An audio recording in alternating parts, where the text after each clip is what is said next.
केवल आपको सावधानी और परहेज करना है। वह परहेज क्या है? हमारे संस्कार हैं, हमारे जीवन शैली है। गोस्वामी जी ने कहा कि वर्ण धर्म नहीं आश्रमचारी, श्रुति विरोधा सब नर नारी। गोस्वामी जी स्पष्ट कह रहे हैं कि कलयुग में, कृत, सतयुग, त्रेता, द्वापर, कलयुग में वर्णाश्रम नहीं रह पाएगा।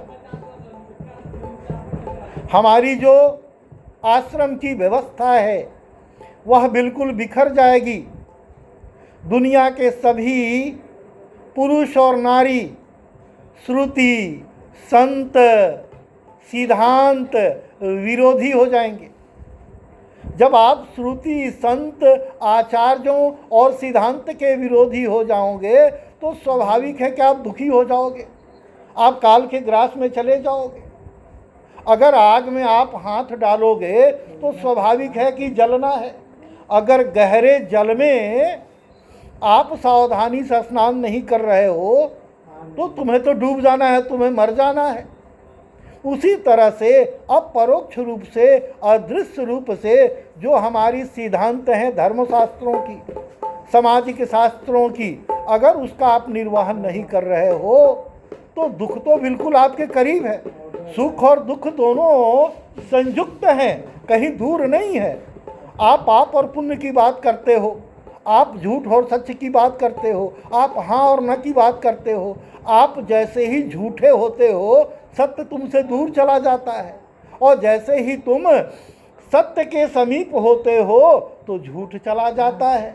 वैसे ही अगर आप बुरे कर्म कर रहे हो तो स्वाभाविक है कि अच्छी आदतें तुम्हारी चली जाएगी। अगर तुम पुण्यात्मा हो तो पाप तो डर कर भाग जाएगा। अरे भागो भागो, ये तो पुण्यात्मा है, यह संत है, यह सद्विचार वाला है, इसके पास पाप हम नहीं जाएंगे। अगर आप पापी हो तो पुण्य तुमसे दूर चला जाएगा। ये दोनों एक साथ तो रह नहीं सकते हैं, लेकिन है बड़े करीब।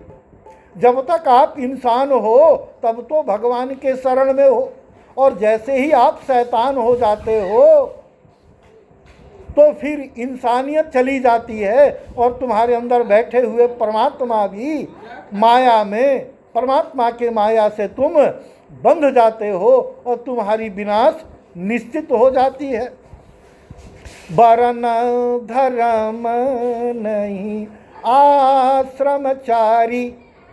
अच्छा, इस दुनिया का कौन सा ऐसा व्यक्ति है जो नहीं चाहता है कि हमारा बालक और बालिका, हमारे बच्चे और बच्चियां संस्कारी हों, शिक्षित हों, स्वस्थ हों?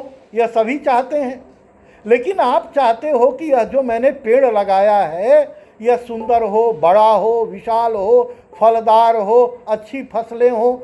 लेकिन अच्छी फसल हो, फलदार हो, सुंदर हो, स्वस्थ हो, इसके लिए तुम्हें श्रम करना पड़ेगा, उसमें तुम्हें जल देना पड़ेगा, उसकी सुरक्षा करनी पड़ेगी। इसी तरह अच्छे बालक को बनने के लिए तुम्हें एक अच्छा अभिभावक बनना पड़ेगा, एक अच्छा गार्जियन बनना पड़ेगा।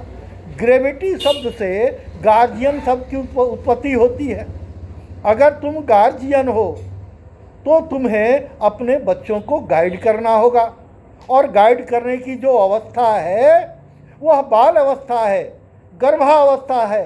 गर्भाधान से लेकर 5 वर्षों तक अगर अपने बच्चों के अंदर तुम संस्कार नहीं डाले, या तुमने जैसा संस्कार डाला है वैसे ही बच्चा आगे जाकर बनेगा। अगर तुमने बोया पेड़ बबूल का तो फलदार आम का पेड़ कहाँ से उम्मीद रख रहे हो, कैसी अपेक्षा रख रहे हो? बाद में तुम परेशान होकर आलोचना करते हो और कहते हो कि हमारा बेटा नालायक हो गया, अपराधी हो गया, गलत रास्ते पे जा रहा है। तो कहीं ना कहीं इसमें आपकी भी भूमिका है। हम बेहोशी में, हम नादानी में, चाहे जिन कारणों से हो, हम यह भूल जाते